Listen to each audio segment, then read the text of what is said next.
Assalomu alaykum ustozlar. Bu videoda maktab jarchi bot haqida qisqacha video qilishga qaror qildim. Bu botdan foydalanayotgan foydalanuvchilarimiz, ya'ni ustozlarimiz botning vazifasini bilishadi. Shunda ham vazifasini qisqacha aytib o'taman. Ya'ni bot hozirda yangilangan, yangi funksiyalar qo'shildi. Botning asosiy vazifasi maktabda zavучlarga, ya'ni o'quv ishlari bo'yicha direktor o'rinbosariga yordamchi sifatida ishlab chiqilgan.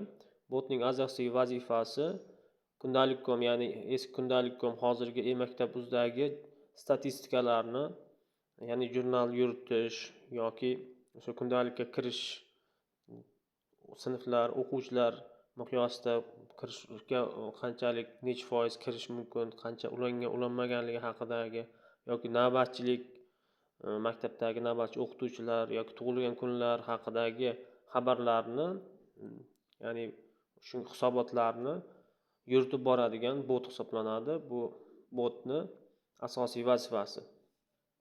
Endi botdan qanday foydalanish mumkin? Botdan Telegramdan maktab jarchi bot deb qidiramiz. Maktab jarchi bot deb qidirib start bosamiz.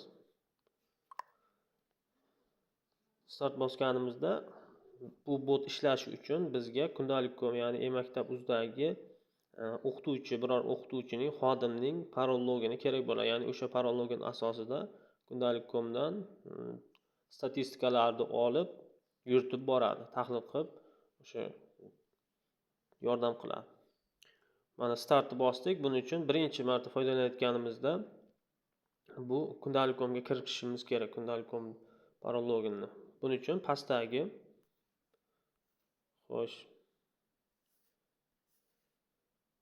pastdagi kirish tugmasini bosishimiz kerak. Ko'pchilik parol loginni so'rayapti deb parol login jo'natish kerak emas. Bu yerda mana kirish tugmasini bosish kerak. Kirish tugmasini bosamiz. Kirish oynasi ochiladi. Birinchisiga loginni kiritamiz. Xo'sh, ikkinchisiga parolni kiritamiz. Login parolni kiritgandan keyin pastdagi kirish tugmasini bosamiz va tizim o'sha bot kundalik.comdagi parolligini haqiqiy to'g'ri-noto'g'riligini tekshirib ko'radi. Mana yubordik, ulanyapti. Haqiqatan ham to'g'ri bo'lsa, mana muvaffaqiyatli ulandi. Mana ma'lumotlar olindi, bo'ldi, kundalik.comga kirildi. Endi bemalol biz mana shu parol login asosida o'zimizning maktabimizdagi statistikani olishimiz mumkin. Bu yerda eslatib o'tayin, o'sha parol login o'sha admin paroli bo'lishi shart emas, faqat xodim, ya'ni bironta o'qituvchini parol logini bo'lishi kerak. Ya'ni statistikalarga kira oladigan huquqi bo'lishi kerak. Xo'sh, mana kirib oldik. Agarda oldindan kirgan bo'lsa va bot yangilanmagan bo'lsa, mana bunaqa tugmalar, pastdagi tugmalar chiqmayotgan bo'lsa, siz o'sha botga qaytadan start berishingiz kerak. Buning uchun chapdagi tugmani bosasiz. O'sha yerda oxirida botni qayta ishga tushirish tugmasi bor. Ya'ni start degan buyruqni yozib botga yuborishingiz kerak. Botga yuborganingizda qaytadan kirib, yangilangan versiyadagi tugmalar sizlarda paydo bo'ladi. Buning uchun qaytadan yana parol loginni botga yuborish shart emas. Xo'sh, mana botga kirib oldik. Endi birma-bir tanishtirib o'taman. Jurnal statistikasi. Birinchi jurnal statistikasi haqida gaplashamiz. Mana jurnal statistikasi tugmasini bosasiz. Xo'sh, sizdan so'raydi, qaysi kundagi jurnal statistikasi kerak. Masalan, bugungi yoki kechagi, masalan, kecha to'ldirilmagan yoki to'ldirilganligi haqidagi ma'lumotni olamiz. Kechagi jurnal statistikasi. Mana kechagi jurnal statistikasi 27 ta jurnal kecha 56-maktabda to'ldirilmagan, familiya bo'yicha qaysi o'qituvchi nechta to'ldirmaganligi, nechta jurnalga baho qo'yilmaganligi haqidagi hisobot. Xohlasak haftalik degani bu o'sha dushanbadan shanbagacha bo'lgan oraliqga yoki dushanbadan hozirgi kun, masalan bugun payshanba 4-kun bo'lsa, dushanbadan payshanbagacha bo'lgan statistikani haftalikni bizga olib beradi. Mana haftalikni bosdim. Mana ko'rayotgan bo'lsangiz, tepada sanasi 23-sanadan 28 sana bugungi sanagacha bo'lgan statistikani beryapti. Bu yerda mana 49 ta chiqyapti. Mana kecha 27 ta to'ldirilmagan, lekin hafta davomida 49 ta familiya bo'yicha mana shu ism familiyadagi o'qituvchilar to'ldirilmaganligi haqida xabar beryapti. Yana pastda botdan foydalanish haqida, jurnal statistikasidan foydalanish bo'yicha maxsus buyruqlar bor. Bu buyruqlarni jo'natishga ustiga bosish orqali ham mana haftalikni bossak, yana haftalik qaytadan bizga beradi.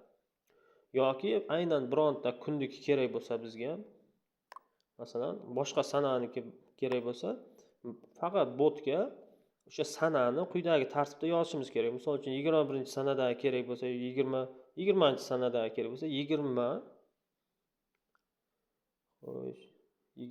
nuqta fevral, ya'ni 02/2026-yil.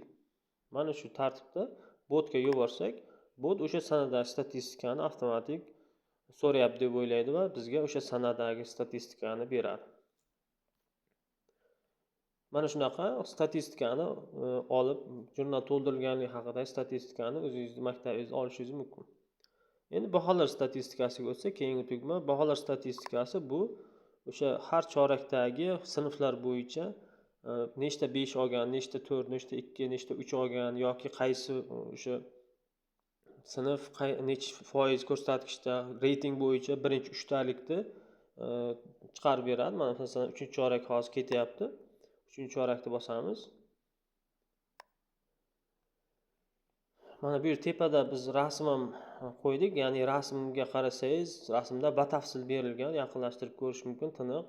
Ya'ni birinchi 3 talik ro'yxatda necha foiz olgan, nechta 5, nechta 2 yoki nechinchi o'rindaligi batafsil butun maktab bo'yicha statistika berilgan yoki qisqacha mana bu yerda bir top 3 ta o'rinni belgilab beradi va keyingi reytingdagi sinflarni ham foizlar ko'rsatkichida chiqarib beradi. Ya'ni bu masalan bu hafta davomida 5lar qaysidir sinfda ko'paysa, o'sha sinf yana keyingi haftada yana tepaga qarab chiqib ketaveradi.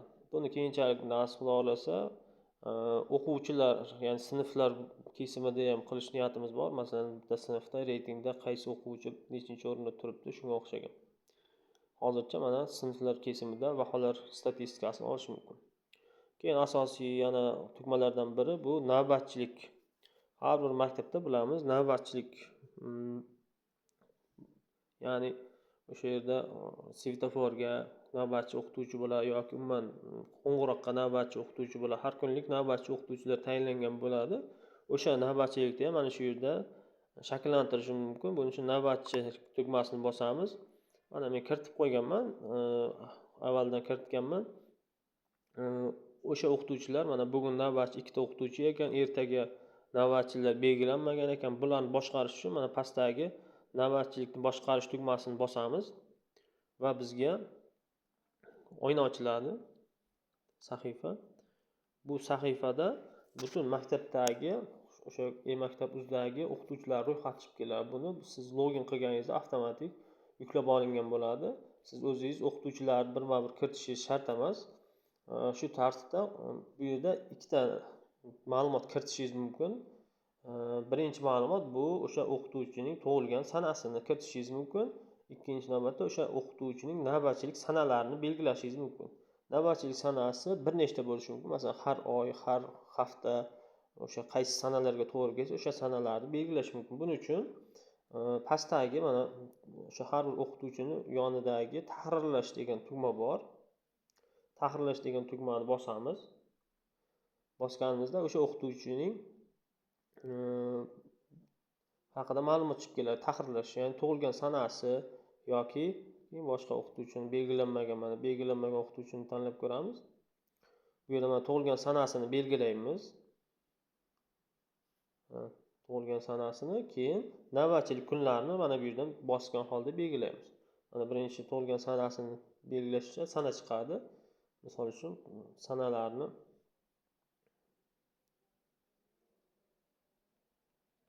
qandaydir bir sana tanlaymiz. Mana qo'lda kiritish ham mumkin.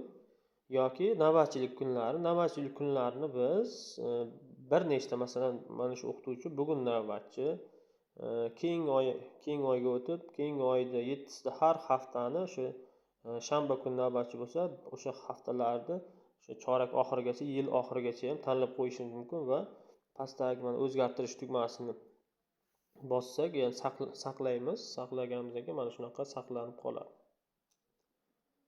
Bo'ldi, mana saqlandi bu yerda. Mana bu tug'ilgan kuni belgilandi va navbatchilik sanalari belgilandi mana shu o'qituvchini. Endi bu nima uchun kerak? Bu o'sha sanalarida navbatchilik haqida eslatmalar yuborib turadi bot. Tug'ilgan kuniga to'g'ri kelsa, tug'ilgan kunidan tabriklab o'sha tabriknoma yuboradi. Xo'sh, endi bu yerdan bunda asosiy vazifasi mana shulardan iborat. Bundan chiqamiz. Keyin keyingi tugma kundalikka ulanish. Mana bu tugma. Xo'sh. Kundalikka ulanish bu kundalikka o'quvchilar, ya'ni sinflar kesimida obuna haqida kundalik.com'ga, ya'ni e-maktabga obunasi, ya'ni kira oladimi, yo'qmi? Mana bu yerda mana ko'rsatkichda jami sinf maktab bo'yicha 657 ta o'quvchi bor. O'shani 606 tasi ulangan, ulanmagan 51 ta o'sha o'quvchilar bor. Bu ko'rsatkichi, buni bilamiz. O'sha e-maktabni dashbordida mana shu statistika bo'yicha ham maktabni reytingi tushishi mumkin. O'shaning uchun bu ham har chorakda obuna tugash vaqtiga kelib mana shunaqa statistikani tushirishga to'g'ri kelib qoladi. Mana shunday kira olmagan buni ham batafsil statistikasi mana bitta xabarda chiqarib beradi. Qaysi sinflar ulana olmagan, qaysi sinflar mana pastda to'liq ulangan sinflar ro'yxati bittada statistikada chiqarib beradi. Buni har doim ko'rish mumkin. Keyin profil, bu qaysi maktabligi, qaysi logindan kirilganligi haqida. Keyin sozlamalar bor. Sozlamalar bu qanday sozlama? Sozlamalar aytishdan oldin bu botni asosiy yana bir maqsadi, botni maktabdagi Telegram guruhga, ya'ni o'qituvchilar guruhiga a'zo qilib qo'yasiz. Bu mana shu ma'lumotlarni o'sha guruhga avtomatik har kunlik, masalan, ertalab 7 da, kechqurun soat 8 da kechagi bugungi statistika, jurnal statistikalarni yoki navbatchilar ro'yxatini o'zi avtomatik siz mana bu yerdan kirib o'sha jurnal statistikalar olmasangiz ham har kunlik statistikani, kechagi, bugungini yoki navbatchiliklarni eslatib turadi o'zi avtomatik. O'sha eslatib turayotganda soatlari bor. Ya'ni mana bu yerda sozlamalardan siz o'sha soatlarni belgilab qo'yasiz. Bu yerda odatiy 7 da yoki 8 da belgilangan, siz o'zgartirishingiz mumkin. Masalan, mana ertalab jurnal statistikasi ertalab kechagi statistikani soat 7 da o'sha Telegram guruhingizga tarqatib turadi. Yoki kechqurungi, mana bu yerda mana kechqurun soat 8 da bugungi, masalan, bugun kun bo'yi o'tilgan darslar kechqurungacha qo'yilganmi, yo'qmi, shu statistikani soat 8 da tarqatib turadi. Bunda masalan bugungi statistikani ertalabdan agar beradigan bo'lsa, hali hech kim baho qo'ymagan bo'lar, juda ko'p statistika chiqib keladi. Yo'q, kechqurun, kechgacha уже baho qo'yish kerak. Masalan, sizda maktabingizni soat 9 gacha, agar soat kechasi 10 gacha qo'yish kerak bo'lsa, mana shu yerda soat 8 emas, 10 deb belgilab qo'yasiz soatni. 22:00 qilib qo'yasiz. 00 qilasiz. Uстановить deb bossangiz mana soat 10 da xabar beradi, aytasiz mana guruhda soat 10 da statistika olinadi, o'shangacha to'ldirib qo'yingizlar desa, har kunlik statistikani o'zi avtomatik jo'natib turadi. Navbatchilik ro'yxatini ham masalan ertalab 7 da, masalan, menda maktabda ishlaganimda shunday bo'lgan.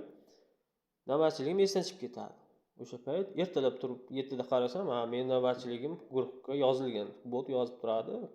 O'sha 7 da hushyorroq, ertaroq borib turadi. Yoki kechqurun ertangi navbatchiligim, masalan, botga siz ertaga navbatchisiz degan xabar chiqib turadi soat 8 dan 3 minut o'tganda. Yoki tug'ilgan kun. Agar kimning tug'ilgan kuni bo'lsa, o'sha ertalab soat o'sha kuni 7:30 da mana xabar berar ekan. Bu yerda tabrikni o'zingiz tahrirlashingiz mumkin. Hurmatli ustoz, tabriklayman sizni degan ma'noda yoki o'zingiz dilizorlaringizni. Faqat mana bu yerda ism degan mana shu blokni faraz qilasiz. O'sha kimning tug'ilgan kuni bo'lsa, o'sha tug'ilgan kun deb faraz qilasiz va buni o'zgartirmaysiz. Bu doimiy turadi va kimning tug'ilgan kuni bo'lsa, mana shu yerga o'sha o'qituvchini ism familiyasini qo'yib beradi. 2 marta takrorlasa, ikkita joyga ham qo'yib beradi va har safar mana shu qolipdan foydalanadi. Xo'sh, haftalik reyting, bu yerda haftalik reyting ham bor. Har kuni statistika olib boriladi, ya'ni ustozlar to'ldirgan yoki to'ldirmagan. Biz masalan bot har kuni to'ldirmaganlarni ogohlantirsa, yo'q, bu yerda to'ldirgan fidoyi ustozlar ham bor. O'shalarni ham hisobini olib boradi va haftani oxirida, ya'ni yakshanba kuni soat 7 dan 5 minut o'tganda bot o'sha Telegram guruhga statistika yuboradi. Ya'ni mana bir hafta davomida mana shu butun ustozlarning mana shu ustoz mana shuncha foiz ko'rsatkich qildi yoki mana shu ustoz mana birinchi o'rinda turibdi, ya'ni har doim jurnalni vaqtida to'ldirib borgan degan ma'noda statistika chiqarib boradi va shundan pastga qarab to'ldirmagan ustozlar eng oxiriga tushib ketadi. Mana shunday statistika ham chiqarib berib turadi bot. Buni saqlaysiz, saqlab qo'ysangiz bo'ladi. Mana shu sozlamalar bo'yicha harakat qiladi sizning maktabingizda. Mana bo'ldi. Hozircha mana shunaqa funksiyalari bor. Yana xudo xolasa yana qo'shimcha funksiyalar qo'shish niyatimiz bor yoki o'zlaringizda takliflar bo'lsa, buni ham beraman. Endi botni boshqa bir guruhga, o'zingizning Telegram guruhingizga, o'qituvchilar guruhiga ulashtirib ko'rsataman. Buning uchun mana bu bot manzilidan nusxa olishingiz mumkin va o'zingizning Telegram guruhingizga kirasiz. Buni menimcha hamma biladi. Mana men namunaviy bitta guruh ochib qo'ydim, maktab o'qituvchilari degan. Bunga mana a'zo qo'shishni bosasiz va tepadan boyagi botni qidirasiz. Maktab jarchi botni qidirib, uni qo'shib qo'yasiz. Mana qo'shildi. Qo'shilgandan keyin birdan jarchi bot o'zini guruhda foydalanish mumkin bo'lgan buyruqlar namunasini ko'rsatdi. Bu yerda masalan guruhda hozir mana guruhdamiz, jurnal degan nimani buyruqni bersangiz, bu guruhni o'ziga mana shu jurnalni, bungi jurnallarni to'ldirilmaganligini, to'ldirilganligi haqida ma'lumot berib boradi. Masalan, kundalik ulanish statistikasi. Birdan guruhni o'zida, o'qituvchilar ko'z o'ngida mana shunaqa statistikalar chiqarishingiz mumkin. O'zingiz ham bundan faqat admin va kim qo'shgan bo'lsa, o'sha odam foydalanishi mumkin bu buyruqlardan. Foydalanmasangiz ham har kuni o'sha sozlamalarda ko'rsatilgan vaqtda botga yuborib turadi xabarni. Yoki bironta mana bu yerda bitta nima bor, mana ikkinchisida bironta kunnikini olmoqchi bo'lsangiz, bu guruhda jurnal va bitta oraliq o'sha sanani yozishingiz to'g'ri keladi. Botni o'zida jurnal degan buyruqni yozish shart emas, prosta sanani o'zini yozsangiz chiqarib beradi. Yoki mana haftalik bir hafta davomida kimlar to'ldirmagan, bugungi kun ham hisoblanadi. Mana xuddi shunday botdan foydalanishingiz mumkin. Savollaringiz, takliflaringiz bo'lsa, bemalol berishlaringiz mumkin. Nasib xudo xolasa bitta narsani aytib qo'ymoqchiman, niyatim bor. Mana shu Telegram bot, ya'ni jarchi botga monitoring oluvchi tizimni ham qo'shmoqchimiz. Bu bo'yicha ham sizlardan nasib takliflar kutib qolamiz. E'tiborlaringiz uchun rahmat.